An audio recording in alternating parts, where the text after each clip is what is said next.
It's a bird. It's a plane. This is Jason J. Lewis, the voice of Superman on Justice League Action. This is Mark Wade, writer of Superman Birthright. And you're listening to the Krypton Report.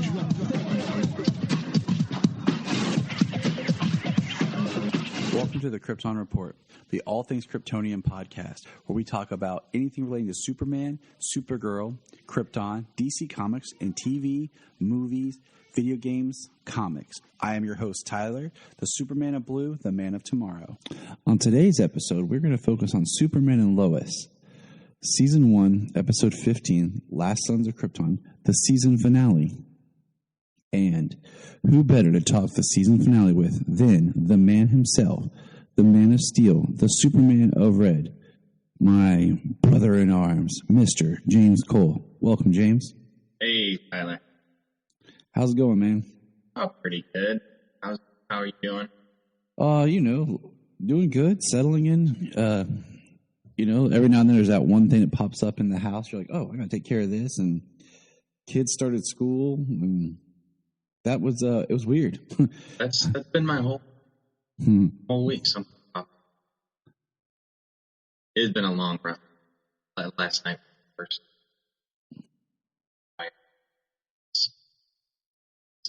Places, things, screaming.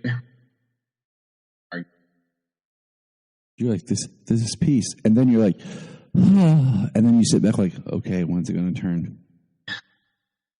When the bomb about to drop. Mm-hmm. You're like, just sucking all the joy right now. Yeah. When I chopped wood last weekend, it's ridiculous. It was a hard day for it. Like, we didn't even work hard because it's too hot to work hard.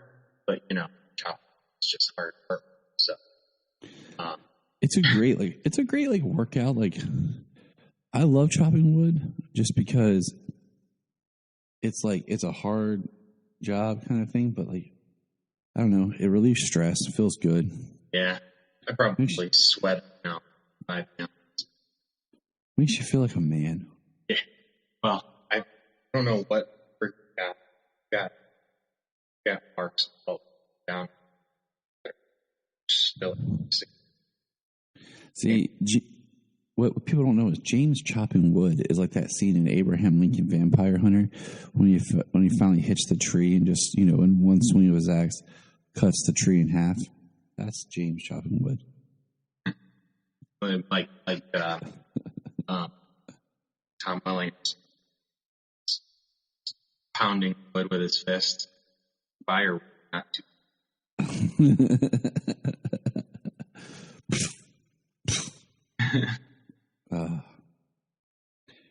To be able to do that, but I mean, it's crazy because like we've both been really busy. We're trying not to get behind on things, but we just have a lot of content, that's being created and it's coming up like from the comics and the shows. Like Supergirl came back, and it's just like, man, we have a lot going on. It's good, but it just gives us stuff to talk about. Sure. I haven't even watched Supergirl.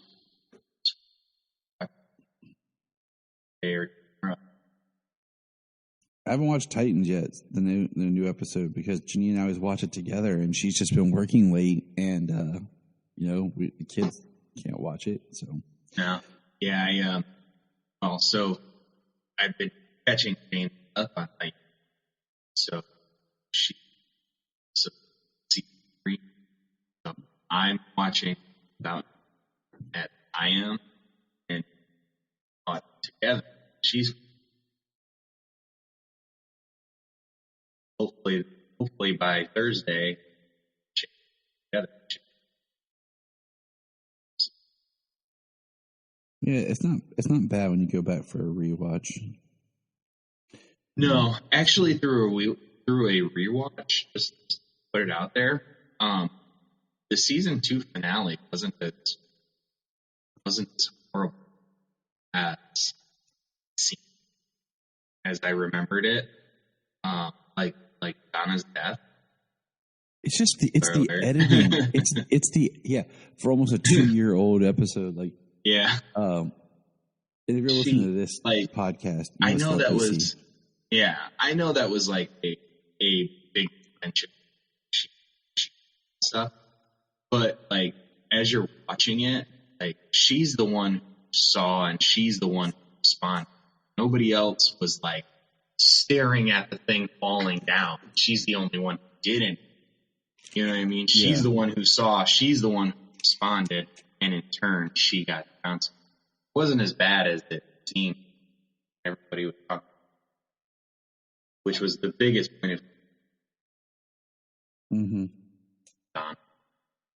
death. Yeah. So if you haven't seen it, again, watch it again. It wasn't as bad. Not spectacular.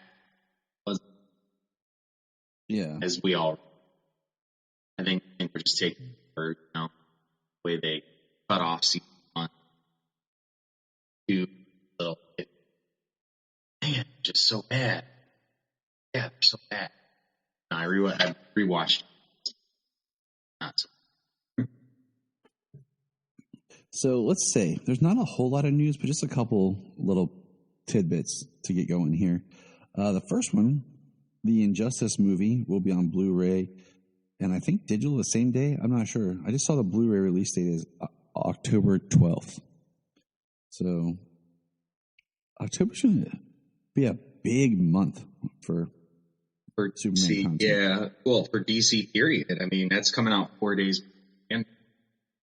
Yeah, we have Fandom. We have the Smallville box set, Superman and Lois, the first season on Blu-ray, which I'm going to buy because I have my physical. Yep. And the Superman animated series on Blu-ray. Yep. And Justice. And yep. Yeah. October is going to be a banner month for DC. Hopefully we get some pretty badass content from Fandom, I'm wondering if that's where we'll see our first trailer for Black Adam and the Flash. Yeah, that's well, they've been careful with the Black Adam to not show his suit, which they've said is going to be different than all of the other super suits that ever been made. The only form-fitting ones are, but it's going to be just. It's just going to be just the rock underneath the suit. It's going to be either two things: actual just spandex or body paint. Right. Either one could work, I'm sure. My favorite quote is they were showing like The Rock where he's worked out and everything for Black Adam, and the thing was this guy commenting, "Is it time? Is it time to retire his name as The Rock and now he's the Boulder?" Right. That's hilarious. Well, he's like he's like a lot of physical people trained for their roles. Like Vin Diesel, he tries to bring a certain physique to a role, and so his physiques are actually different for each role. Yeah. But then the same thing he said. Rock first came in, he just had his wrestling, and then as he's went on, he did more like athlete roles. So like he lost a lot of weight, got really thin. He was just thin, shredded. He's always muscular. He's gotten real thin, shredded. Barry or whatever. He looks more athletic. But since then, he's just getting jacked the whole time. And to play back Black Adam, he's got shredded and. Well, it's kind of like when Hugh Jackman talked about when he trained everything for the Wolverine, and then he pretty much shot the Wolverine in X-Men Days of Future Past back to back, and he just kept the routine and kept intensifying that he got even more in shape for Days of Future Past because he just kept the routine up. And it's like... Yeah, pretty much. He did a routine to like gain muscle to get big, like boxer for a movie after the Wolverine, and then went right into Days of Fast and got shredded again. So like he was ripped in the Wolverine and got huge for Days of Fast. I swear, if I got that ripped, I'd be like, look, I don't care. Every scene, I'm just gonna be half naked. I'd be like this. You're in the office building. Something gets spilled on my shirt. It comes off. It's 10 degrees outside.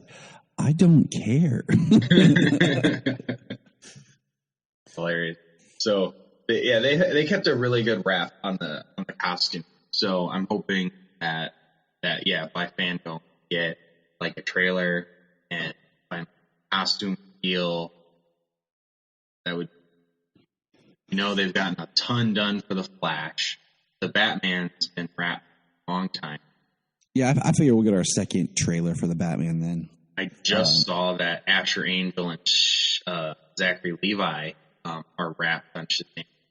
Yep, and David Sandberg posted today, actually shortly before we started recording, that he was filming a couple actors and stuff, and they were pretty much almost done and wrapped for Shazam, which is crazy because that movie doesn't come until 2023.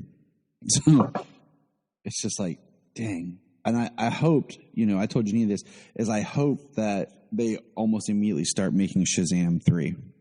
Right. Like, just because of the rate the kids grow, and then with just everything that's been going on, like, it would make sense to me to just go straight into production on Shazam 3 with Black Adam. Yeah. They didn't, because they didn't stop growing because everybody took a year and a half. I mean, it's the miracle of puberty. You know what I'm saying? Like, I know. It's just like, look at, did that this year. It's like, I think looking at the kids for the Harry Potter films, like, yes, they were growing, but if you change out actors, you kill it. But because, the way the Harry Potter movies work, it's about coming of age and growing up. You're literally watching those kids grow up through it's the same kind of concept as like when you have kid actors or whatever, like you'll want to kind of get as much as you can as fast as you can. So to me, it would just make sense to just go ahead and like, all right, do Shazam 3, because after that, like all you really need is you get those 3 movies. If you want to do more, is Zachary Levi and maybe Asher, depending on how you frame more Shazam or whatever. But yeah, so that's cool. The next thing is we're getting a Black Canary, I guess, HBO Max movie. I thought it was a show at first, but I guess it's the HBO Max movie with Journey Smollett. So that's exciting, because I did like her Black Canary. We didn't get enough to really, in Birds of Prey to go into it, but I did like her Black Canary. Yeah, she was a standout. Everybody kind of stole the show every time they spoke. Just pulled it back and forth. Margot, Journey. Mary Winstead. Yeah, when she got there and finally got to be Huntress, and like it's not a bow and arrow. Like, and I think that's the part. That's what was missing from that movie, was their dynamic. Because once you get there in the third act, you're like, man, I like this. The movie is such an interesting study of character, of design, and it's weird. Like, if you go in with no expectations, there's stuff you can find that you like in there. So, oh yeah, I think it's a great movie. There are some things that it just kind of it seems like it pulls out of the comic world. Mm-hmm. It kind of doesn't. You know what I mean? So it's trying to be almost too real. Mm-hmm. I guess it's probably, but other than that, the characters, the way that they tell the story, a little bit of the back, it's really. It is really fun. It is really good. I like. So that's coming from the people, the writer and stuff, who was on Lovecraft Country. I look forward to that. I think this would be, this would be the best place if you wanted to introduce Oliver Queen, to have a Green Arrow, because I love the character of Green Arrow, and I feel like we've yet to got a really like definitive Green Arrow, where you're like, that's it. I feel like if you mix Justin Hartley and you mix Stephen Amell, you get more of like Oliver Queen, the character, because you could finally introduce Oliver Queen without him trying to be Batman. So it would be cool, and just go ahead and put him in Seattle and have him do Sherwood Florist. It's cool. Mm-hmm. So that's coming. That's awesome. Some people are like, why is it on HBO Max? I'm just like, I'm not even going to get into that. Like, it's just. Well, it's just simple. If you think about it, I mean, they're saying HBO Max all the time. Like they've already put out how many movies are coming out in the next 3 years. Right. And the cinematics. They can't flood the cinematic, especially not cinematic. They can't flood the cinema with their movies because other people are coming too. And there's actually a strategy to how to do it, but this gives them another outlet to put out more content. Right, and it's Warner Brothers doesn't want to compete with themselves. Yeah, and it's the only place you can see it. Right, they want people to go to HBO Max. Like, that's why they created this. So just giving us more DC content and making HBO Max the home of DC is smart. Oh, for sure. Just Absolutely. like Superman and Lois is available on DC Max, or DC Max, HBO Max. That's what it should be called. Yeah. You can still keep all that stuff on there, Friends, Big Bang, and go down the list of Lovecraft Country. It's good. I liked it. I enjoyed it. I always have a problem with racism, just period, because it's just that I hate it. Like, I hate racism. Like, I do.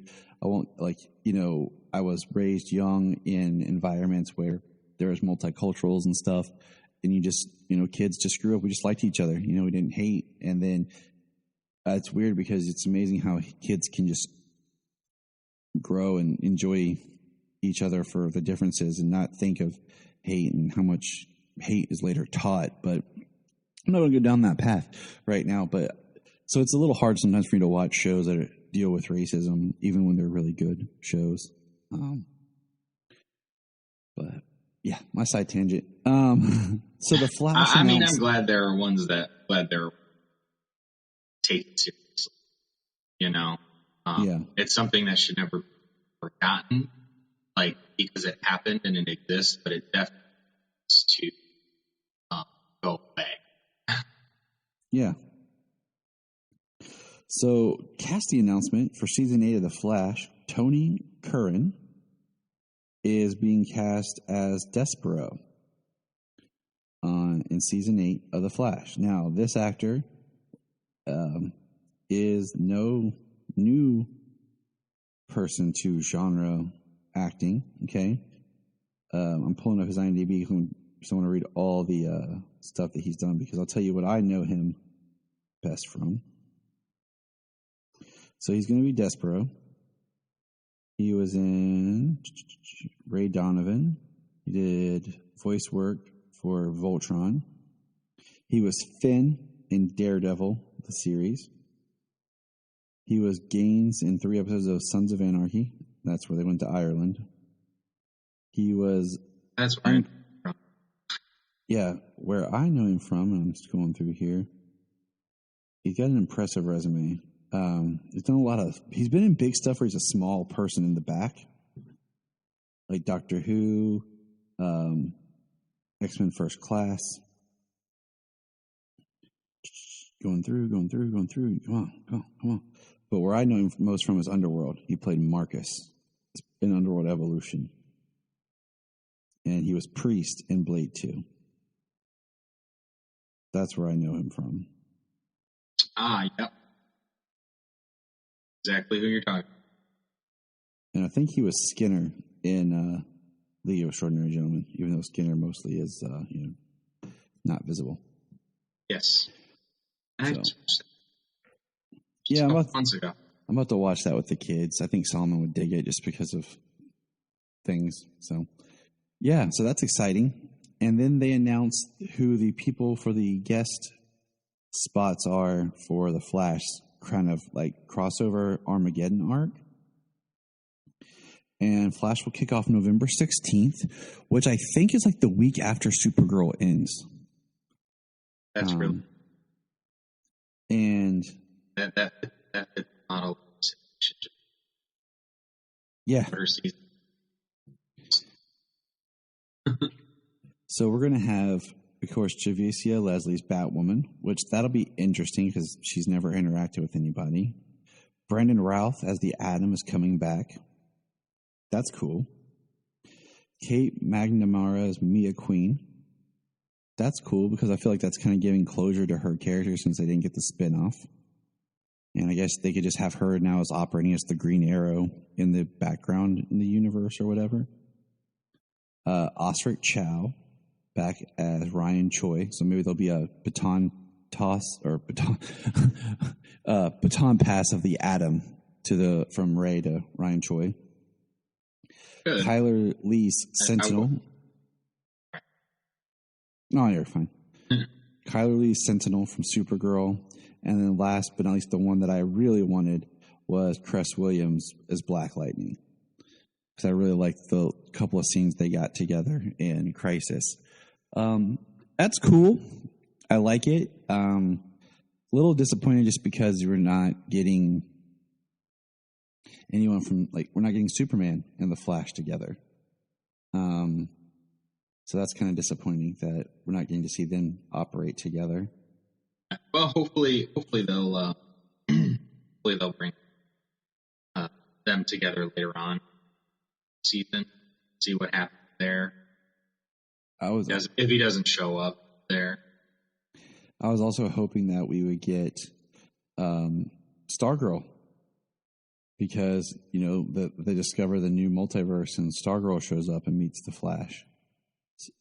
Right.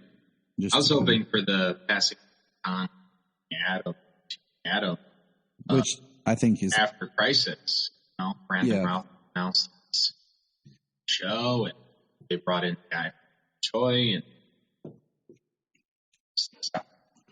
And I think this could be the chance we could get with the Atom being the Atom. Because that's the thing about Legends. I'm behind on watching it because I just get burned out because a lot of times it's just kind of crazy, zany, and it's so removed from the characters that they are.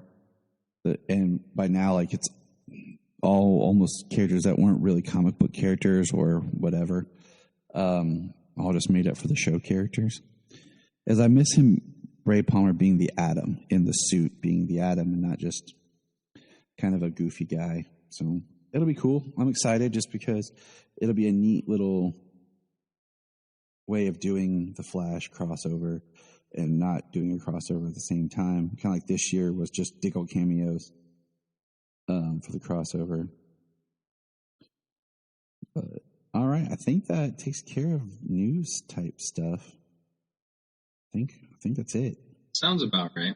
Yep, I kind of dropped in. Just saw.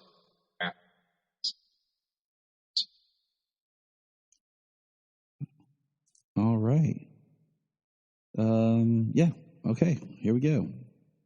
We're going to be right back with Superman and Lois here on the Krypton Report. Hello, everybody. I just want to let you know that Southgate Media Group has its own Patreon. That's right. For $5 a month, you can get exclusive shows, content, and interviews with the different podcasters of the network. This Week in Geek is a Patreon exclusive only series. So check it out. Go www.patreon.com/Southgate Media Group. We are always adding new content. This is Dan Jurgens, and if you want to have a good time, keep listening to the Krypton Report. And we're back. Okay. Season finale. One thing, we made predictions last time we were talking. And my biggest prediction that I thought would happen did not happen. Which one was that? Just about Clark having his mother's crystal and using his mother's crystal to kind of help mentally fight Tau-Ro and letting Tau kind of overcome the Eradicator, kind of like a Anakin Skywalker defeating Vader type thing, where it's like him battling inside himself kind of thing. Right. And so yeah, that was my biggest kind of I think this is going to happen, but it didn't happen. And other than that, I like the season finale. It's good.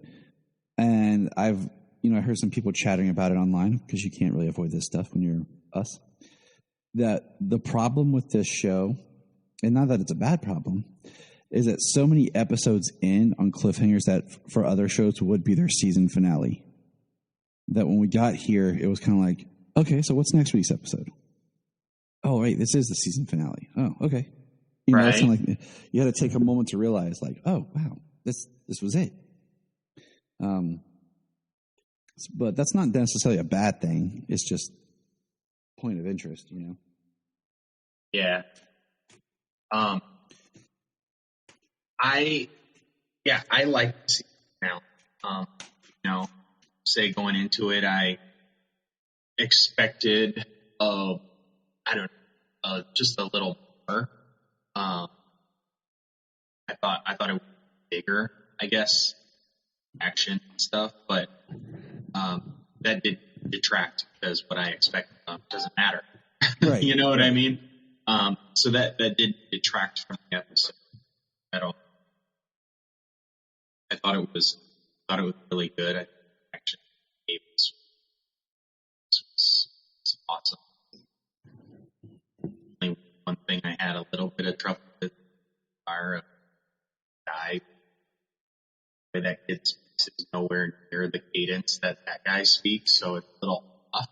So I thought about that. And here's what that guy's got a unique cadence to his voice. Here's what I'm thinking, okay? Is that Jordan spoke the lines, and then in post they decided, you know what? Maybe it's too much of an emotional punch that we can't take, that we didn't really write with these words coming from Jordan to Clark, that it's going to be a lot easier if we just make it Tao Rowe's voice. Right. Because nobody else had someone else's voice when they were eradicated. I mean, they were modulated and whatnot. Right. So I'm wondering if they just decided as a choice, like, okay, let's just put his voice in there, just to help show when he's in control, to help, just whatever, and to make it so that it's not really Jordan saying these words to Clark, because we don't have enough time to explore what that should be. Yeah. But, I saw it, I noticed it, but I didn't let it take me out of it, pretty good. Mm-hmm. But, it was a really good episode.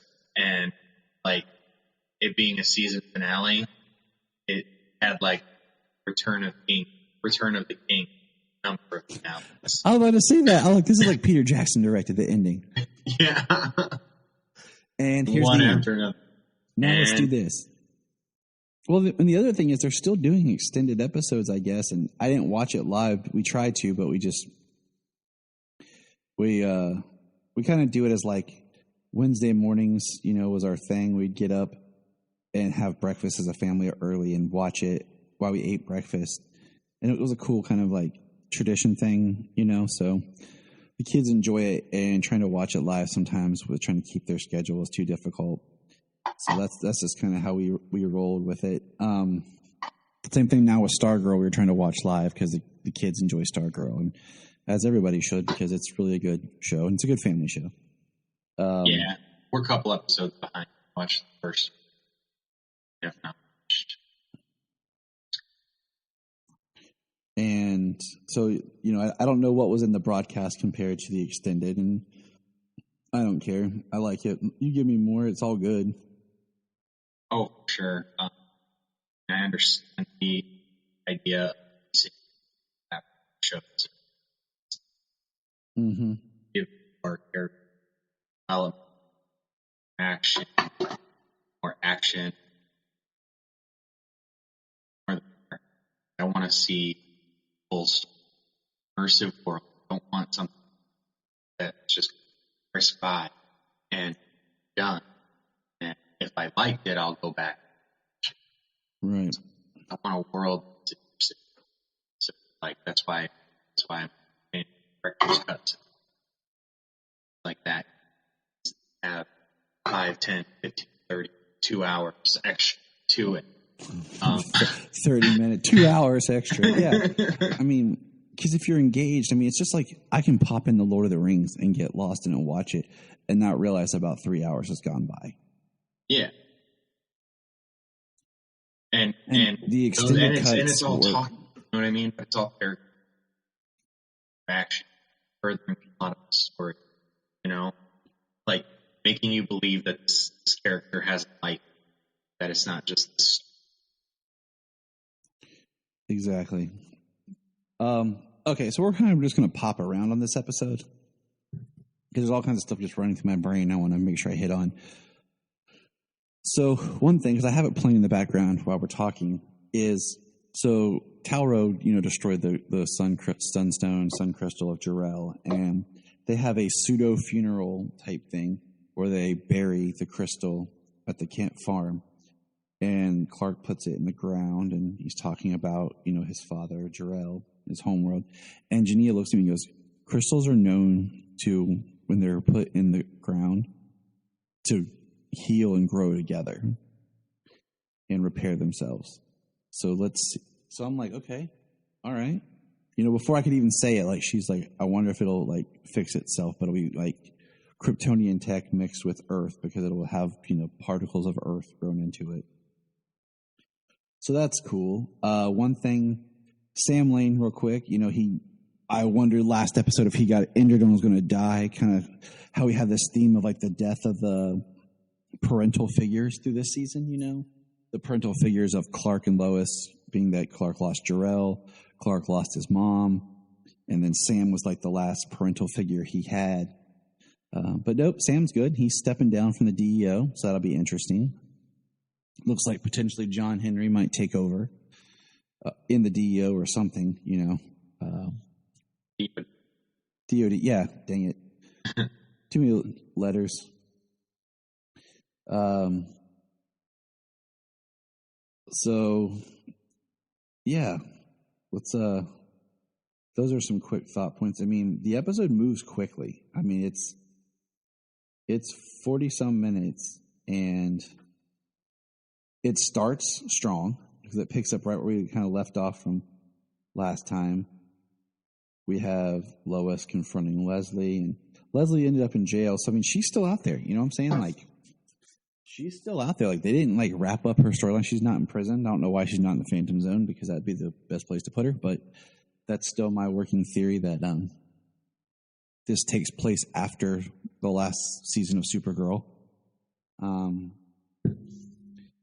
We get some cool shots of Clark going around the world looking for Jordan, yelling in his son's voice for his son, which, as a parent, Makes me wonder if they wrote the sound of his voice after May this year. Yeah. But hey, it was just a thought. I was like, hey, I wonder if they wrote that after.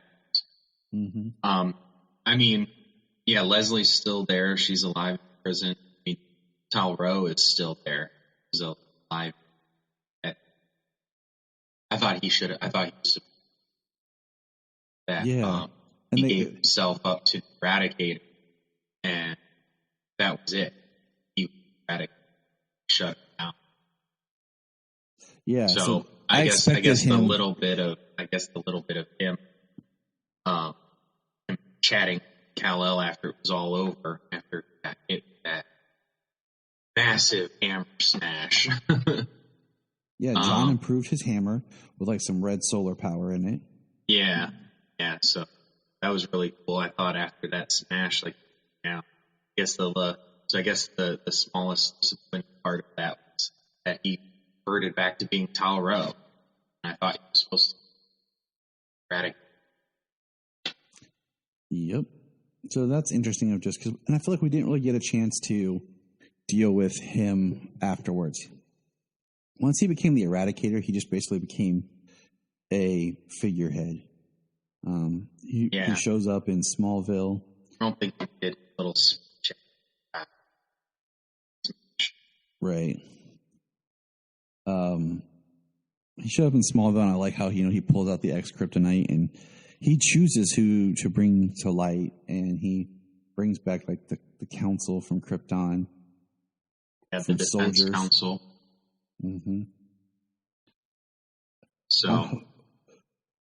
Okay, so Jordan, I like the fight between Jordan and Superman. So it's basically Zeta Rho and Superman fighting. If there's one thing I think could have been a little bit longer and more developed in this episode, it would be that. I do like, that it's basically Lois who's like, I've helped Jordan fight and come back from the dark so much before. I can do this. And they basically are able to get the consciousness of Lois inside Jordan's head. And I like that, it kind of went back through things and his mom came for him. And I'm hoping, that just because pseudoscience that Jordan is half Kryptonian and he was possessed by, Zeta, that maybe he's going to retain more. It helped unlock more Kryptonian powers inside him. So, like Jordan, maybe next season he'll start flying. He'll start actually having more super powers than what he's seen, and he'll be able to use them. Right.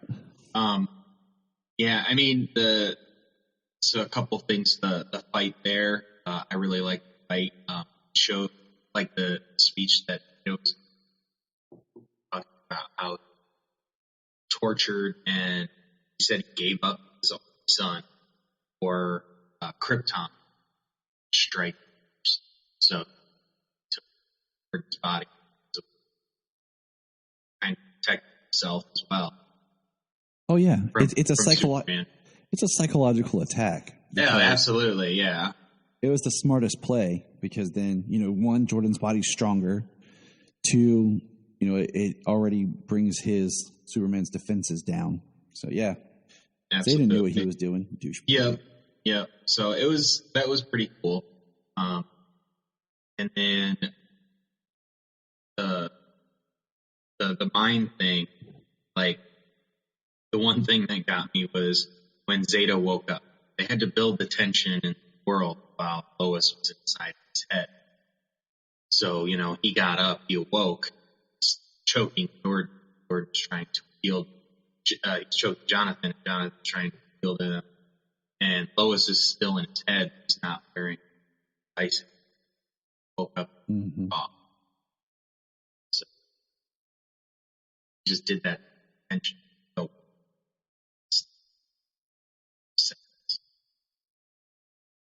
but I did like how she was talking, trying to get her son to take back.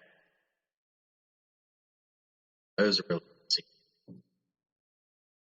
Mirrored the opening of the pilot episode. Oh, we didn't mention where he's crying and having panic attacks and stuff. We didn't mention that that was directed by Tom Cavanaugh, and I think he did a great job directing this episode. Yes, he did. One thing I liked in this episode was really showing John Henry's power fluctuation in his suit. We kept seeing it. We have the scene where he flies out into space, and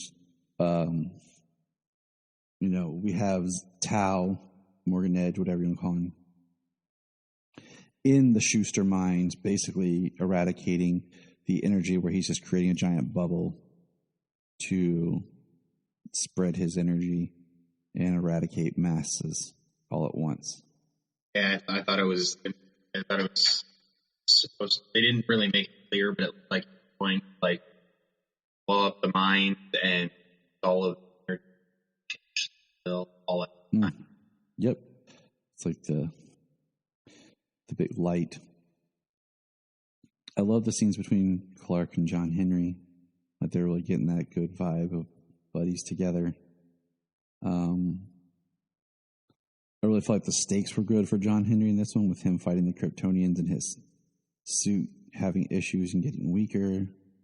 I like when they fight in the Schuster mines. AKA the same site that they probably filmed the Battle for the World in Crisis. Right. Like when Superman fights other Kryptonians. I like that Kyle Cushing got his really kind of good hero moment when, he runs into the building and saves that lady in Smallville and he comes walking out. So he made it. Yeah, I'm glad he got a hero. And he wasn't killed off to try and he was early in the season. Right. I feel like he wasn't bad. You know what I'm saying? Like, he was a person, and I think that they've done a great job with his character of not being two-dimensional, not being stereotypical. Like, he's a person struggling with stuff, and he's admitted he was wrong to Lois when he dealt with her, and, that he's admitted that he was trying to save the town. He made mistakes, but he was trying to do the best interest to help the people of his town. It's not like he was evil, Yeah, not at all.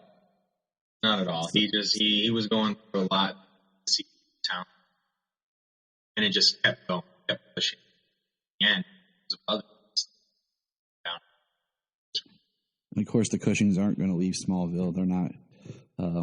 We got the great scene of just, them, Lana, like basically calling the people of Smallville into, listening to when Sam Lane's talking and stuff. So I'm thinking for next season, man, like, I really think Lana should be the mayor of Smallville. I think that would be a great, arc for her family. Like Clark talks about Lana kind of being the heart of Smallville, the successor to Martha. Yeah, I definitely see her. I definitely see her trying to play a big film like that. The way that Mayor was two-faced and talked about them behind the back. Exactly. I can see them push it, taking over that position. Did you think for a minute they might actually have John Henry die? I was wondering if he was going to be saved. I was like, how is he going to be saved? Superman was holding on to the Eradicator and the hammer with the red soul came crashing. That huge explosion. Mm-hmm. So how is he saved? So I thought he's going to die, but I didn't expect Superman to save him. He should be powered. Yeah, that's kind of where I was, because I was thinking but so the episode is 45 minutes, and at 30 minutes of the episode is when Tau is officially taken, and we're starting in the multi-endings of them cleaning up Smallville. So, yeah, that's where we are. Which was a nice voiceover with Clark, with Superman telling what happened. And he does a good job just being. Yes.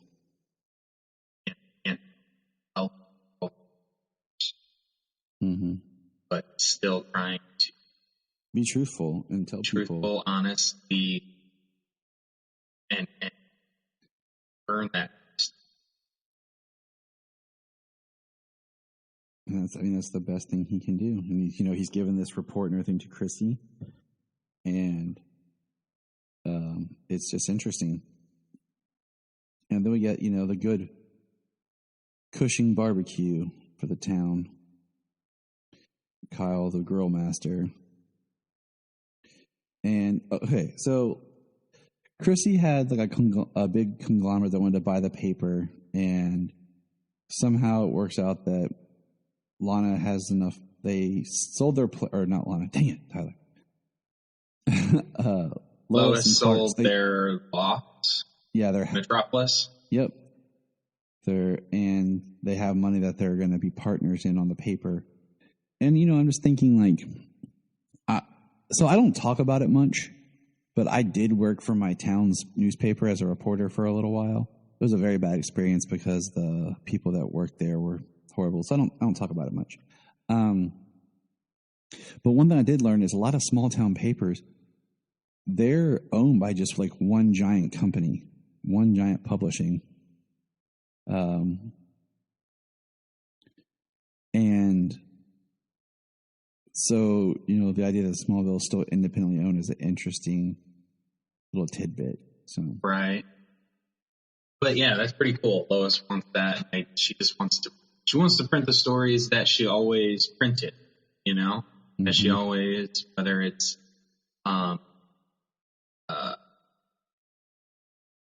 good for it. Stories aren't going to be crushed by people because they own it.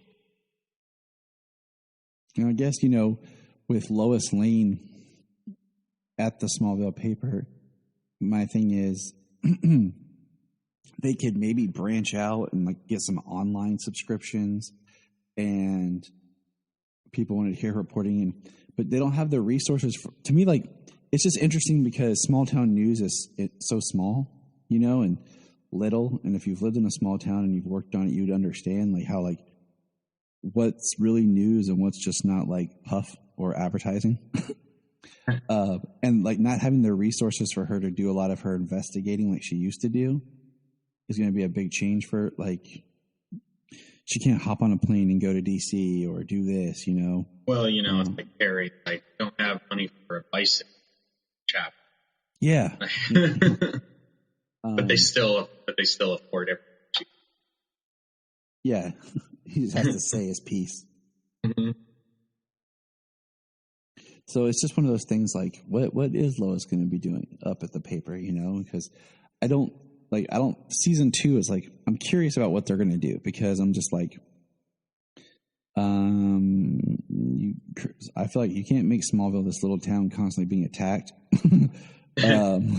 Right. Because then it's going to get why do we live here? Why is this town not safe?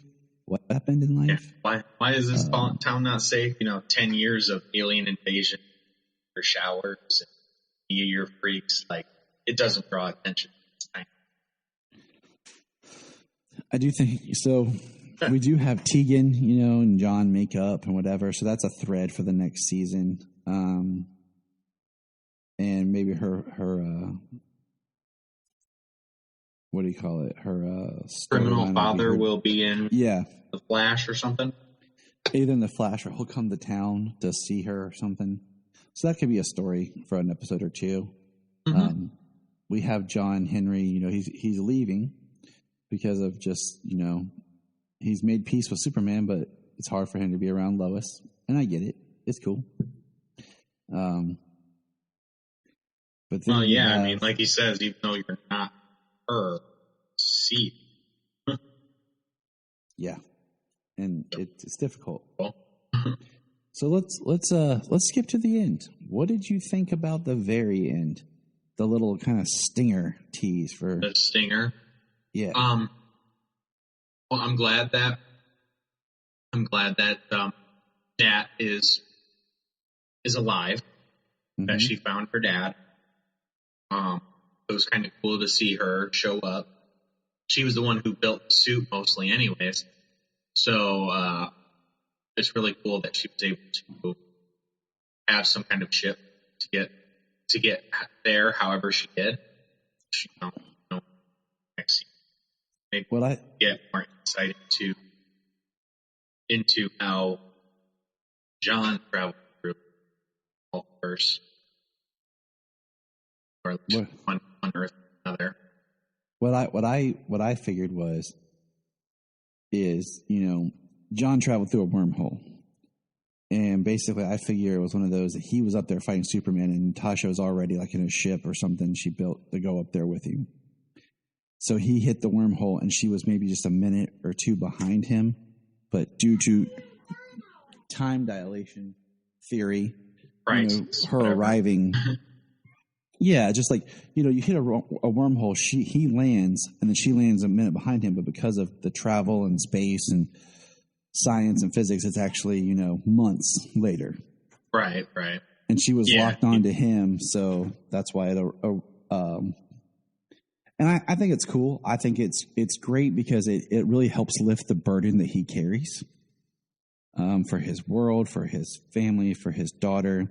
It makes him not alone. I could have done without the whole line of her seeing Lois and saying "Mom." Yeah. Well, I mean, that's going to be a thing. That's going to be part of Lois seeing her daughter that she could have had. Like, but see, I hate that. It's not the same because it's hers and Clark's. It's not John. It's a daughter with the same name. It is a daughter with the same. That's still going to be hard for her, I'm sure. She was still dealing with the loss of the baby this season. Right. And that's a thread that Ginny and I appreciate, just bringing light, because so many people overlook those type of things. That's going to be something for her. We're going to see something similar with Nat, with John. It's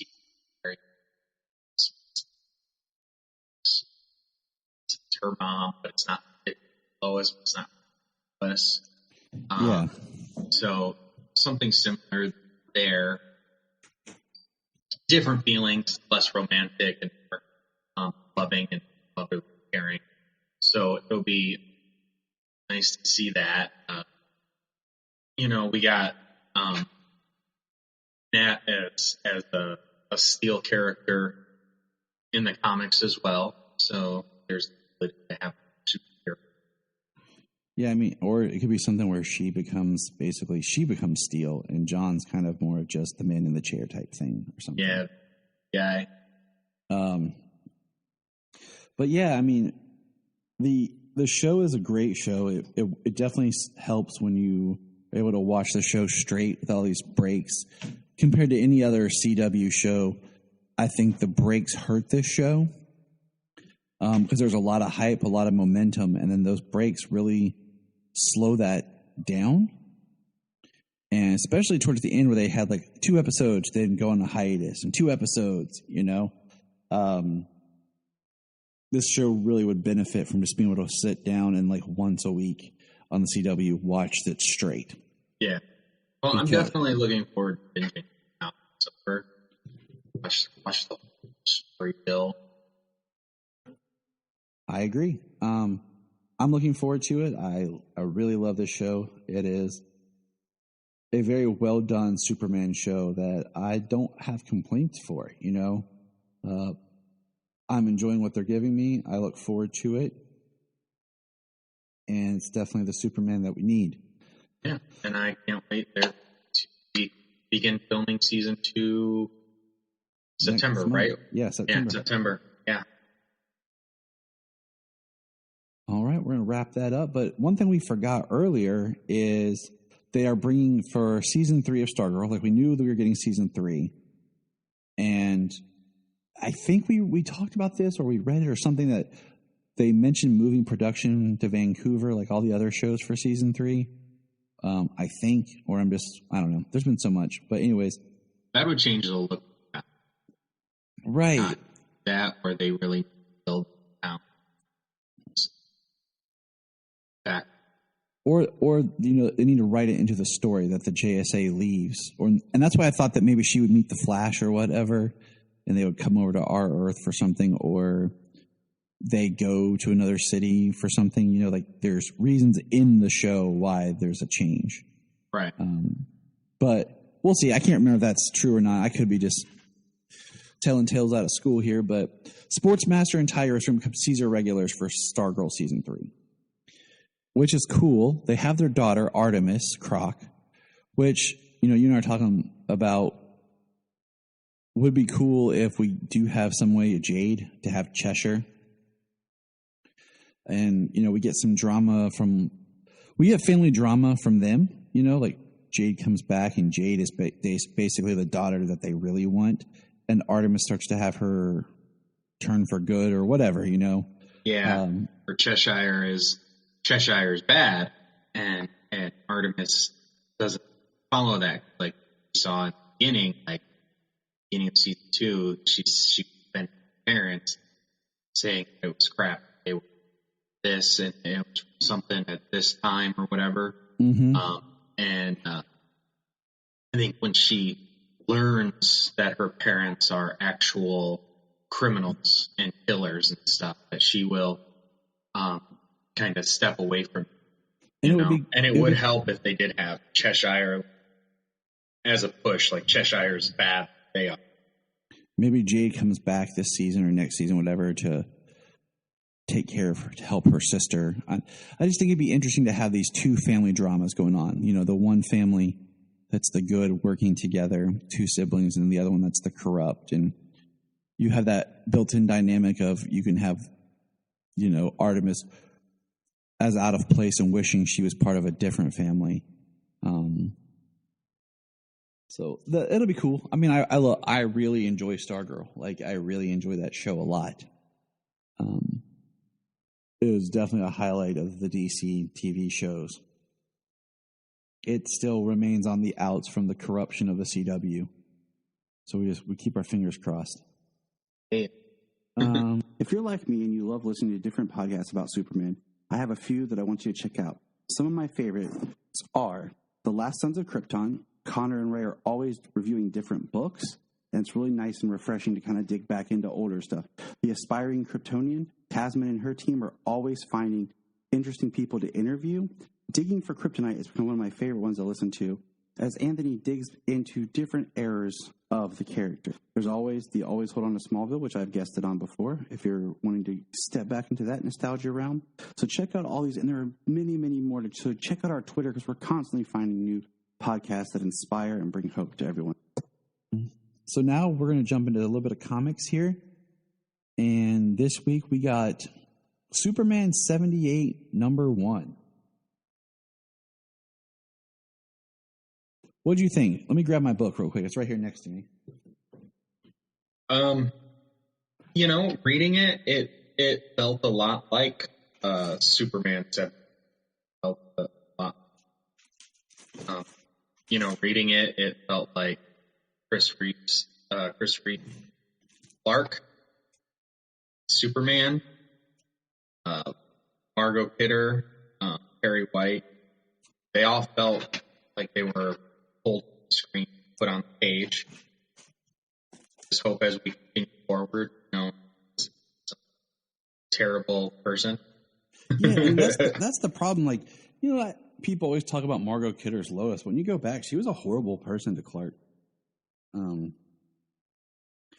know, we get that awesome page with Richard Donner at the beginning, like a goodbye to Richard Donner, talking about he made it believe that a man could fly. We have a thing about, we have Jor-El and Lara as the planet blows up. It almost looks as though Jor-El and Lara are bottled by Brainiac. Thank you. That's what I was thinking. We see a dome at the beginning. Not right. You know, maybe I don't know. Maybe they were on the outskirts of it, not trapped inside. Hard to tell, but it looks like they are bottled or they saw the bottle happening. Yep. But definitely Brainiac in this, which is really the opening of this here. This first issue looks like the beginning of Superman Unbound. Brainiac drone comes to Earth and, you know, signals back to Brainiac. But that's what kicks off the story. You know, I do like the interaction, like right here at the beginning, of Clark and Lois, where Lois left her wallet, Clark pays for the hot dogs. You know, like you said, it feels very much like that, and Perry busting on Clark Kent for his reporting skills, that he's just not bringing the news. Like, he's not bringing the Daily Planet level news. It's interesting when Clark suffers as a reporter for being Superman. Right. Well, you know, at this point, like, does he turn on Superman at all, or is Lois head over heels for her? I feel like it's in the context of 78. It's Lois is the only one that reports on Superman. Yeah.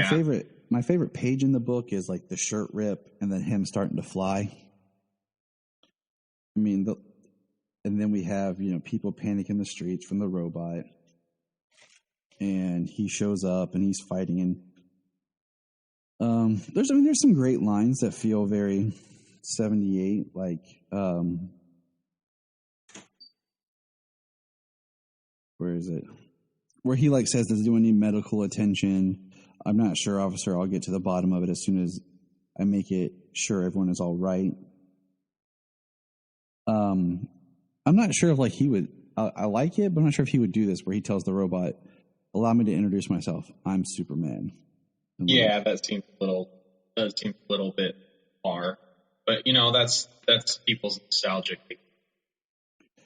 Reed was always the smiling, like he was the Boy Scout.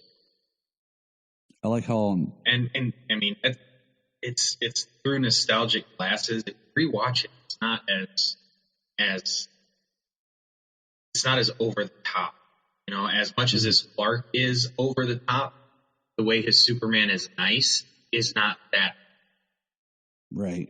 So right. That's through a nostalgia lens that people are like, yeah, he's just this ultimate Boy Scout.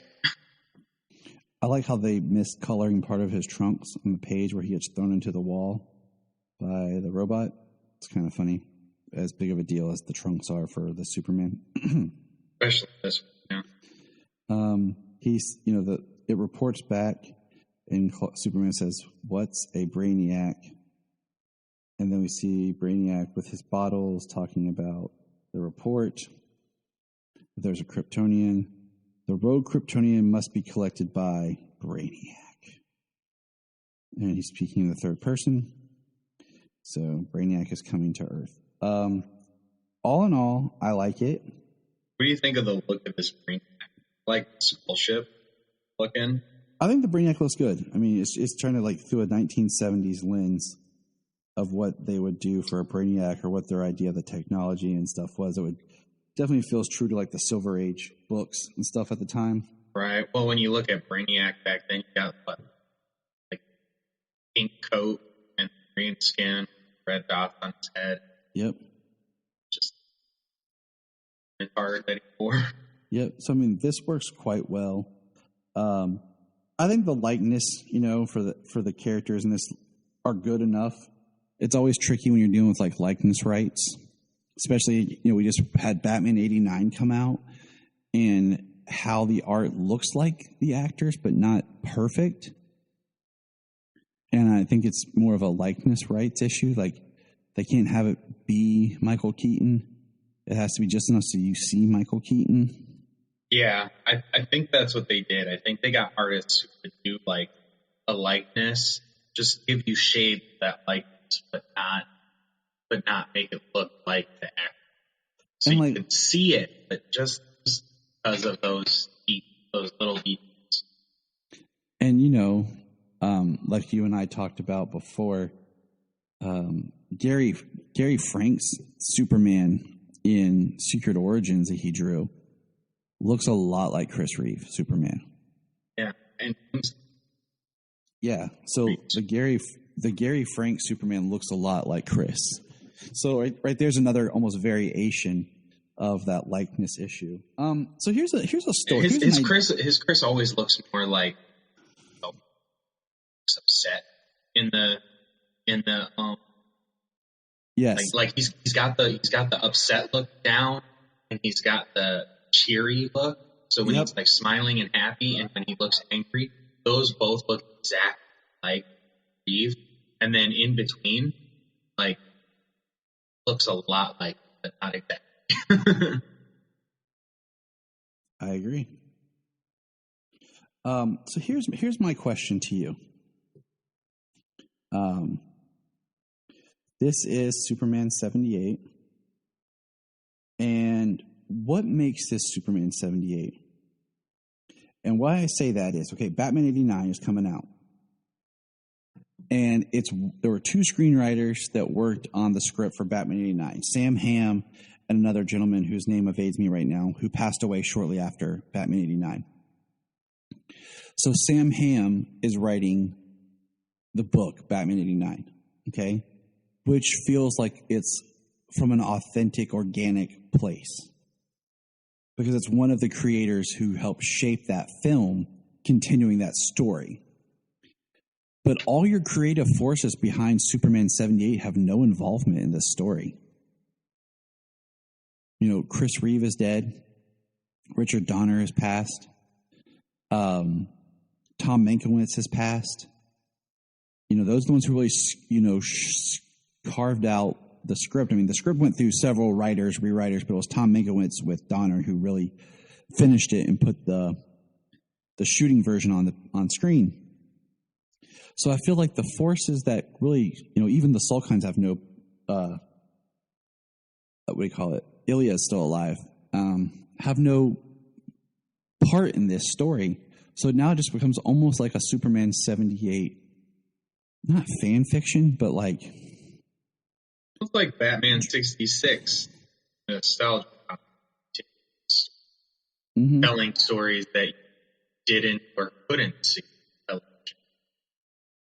Well, exactly. I'm just throwing that out there because, there are people who are still alive who could have contributed to the Batman 66 or the Wonder Woman 77, Yeah.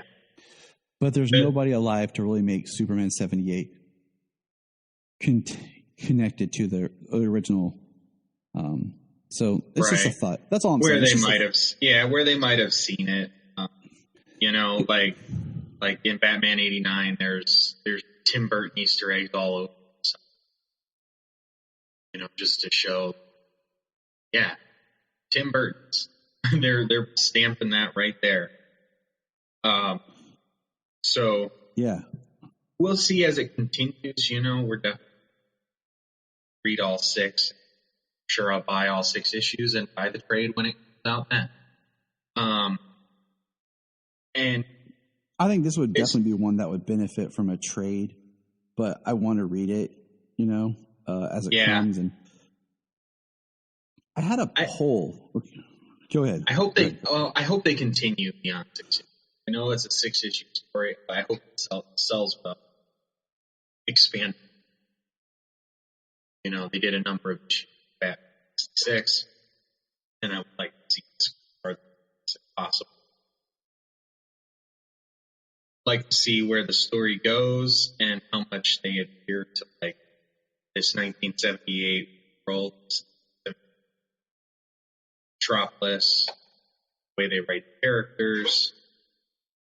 I mean, for people not being live to have put on this, said Batman 9, they are doing a really good job of keeping the world at Donner. And as much as people hate on the guy right now, and if this would have been written by Jeff Johns, I think I would be a little bit more interested just because Jeff Johns worked with Richard Donner. He knew Richard Donner. They actually did a comic together that we'll review one day. So I feel like that'd be at least a step outside towards the source material, but close. But I want to run this by you, okay? I have this poll going right now on our Twitter. It has 8 hours left of the poll, okay? And I really want to get more people pushed on this. But the idea is, how should you buy comics? Should you buy them in trades, single monthly issues, like from your shop, a subscription / direct from the publisher, or wait for DC Infinite? And the results right now are 17% saying trades, 33% saying single issues, 17% saying subscriptions, and 33% saying wait for DC Infinite. So I think it's a really kind of a split. Yeah, highly, because definitely into those. I'd like subscription. But Janine and I got talking about this because I was looking at, using subscription for the big books that I read that are ongoing, like Action and Superman. But it's Super Sailor Flash. But we talked about how, going to your comic books shop is supporting small businesses, which Janine and I like to do. Yeah. So, I mean, but yeah, I go buy my single issues. I love my trades. We're buying every single week. Buy my issues.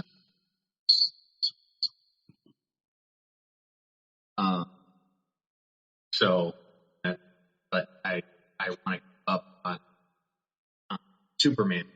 I was buying some other books. Just trying to keep up. Mm-hmm. Mostly. So it's tough. I started buying a lot of books in Infinite Frontier that quickly. And Yeah, I'm still buying almost. Probably 2 months. And Brian and I got talking about this because I said, one of the biggest things is just,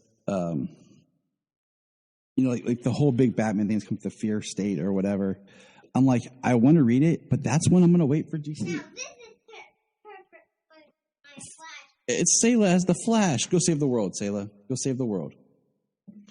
I want to read it, but I don't want to get hooked into buying all the books again, where I got to buy this one off, this one off, this one off. Kind of like, The Endless Winter was a cool story, but it ended up being a lot more books than I thought it was going to be. And I'm like, I just kind of, you know what I'm saying? Like, yeah. See, books like that, like it's tough when you make the decision. I'm paying for this.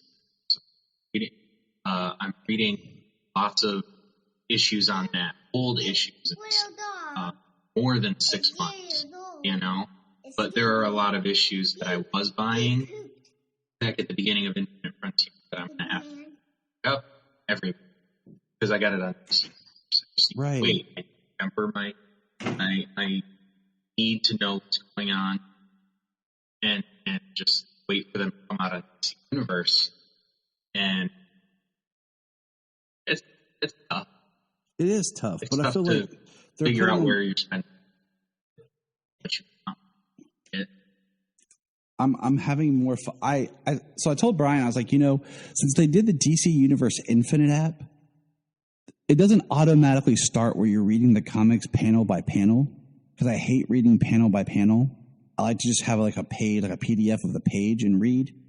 Yeah. And I just find that reading it on my tablet's a lot easier. So I have gotten into reading more digital comics because I am paying for it, and as long as I read at least 3 to 4 comics on it a month, I feel like I'm getting my money's worth. Oh yeah, you paid for it. Paid for it. As long as you're reading 3 comics a month, you paid for it. So I just and they're putting stuff on there faster. So like a lot of the Future State that I didn't get to is on there. That I'm like, I don't feel like I don't have the impulse as much to buy a certain just back issues of everything or trades of everything like I did before. I'm like. And I'm just like, is that good for their business? I don't know. It's just that's why I'm like, I'm interested in this poll. So, well, it's kind of like the idea of HBO Max. You know what I mean? Movies, the screeners, how many people are watching, and then compared to the box office, Suicide Squad box office is an extreme high, but you see them saying that it's like the most watched households in the first 17 days out, and big 2 set buys each one, 4 million households. Compare that to subscription costs, what it ticket wise and stuff like that.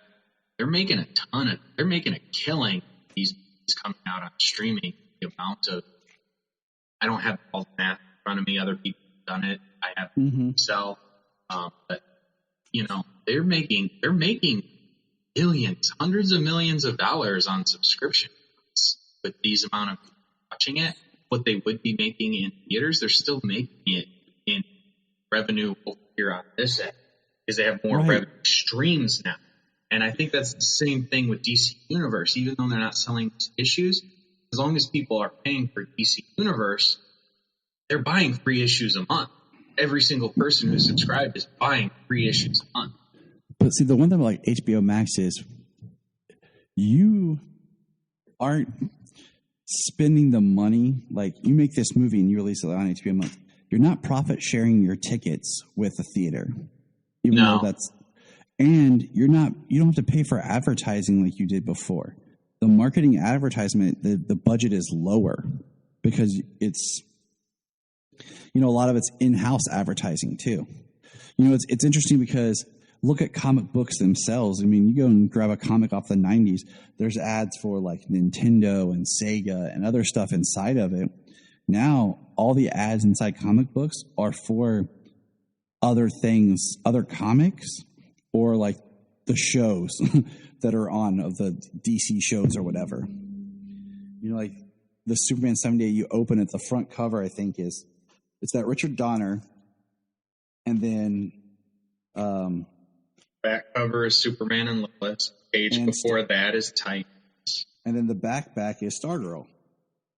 Yeah. And then it's advertisements for the Fear State. So, well, you're seeing, you're talking about ads right here. Like, these ads are in the comics. You're seeing all this stuff, and they're direct to all your other stuff. The same thing with DC Universe. When Titans season 3 came on, like, boom, Titans season 3 is out on HBO Max. Go watch it on Max and read all of our stories here that we recommend. Same thing with the Suicide Squad. Catch up on the Suicide Squad here. Go watch the Suicide Squad on HBO. Yep. And so that's just, it's nice. But all right, we're kind of running a little long, but that's us. And I don't think there's any other comics for us to go over at the moment because your stuff's all still packed up. So we'll have to catch up on comics more soon. Yeah, we're gonna have to do a nice comic. So. But all right, James, thanks for being here. Thanks for everybody listening to the Krypton Report. Take care, and we'll see you next time. Look up in the sky. Part of the Southgate Media Group network of podcasts. If you have an interest, check out Southgate Media Group to see if your podcast is there. I bet it is. At the Southgate Media Group website, you can sign up for our newsletter. You'll get info on all the shows, and you can find what you want. You'll also find links to our sponsors where you can get great products and support the podcast. Also, our book, Pod Life, Podcasting Stories. It's a great book. Check it out. It's nice to hear where people come from and why they do what they do.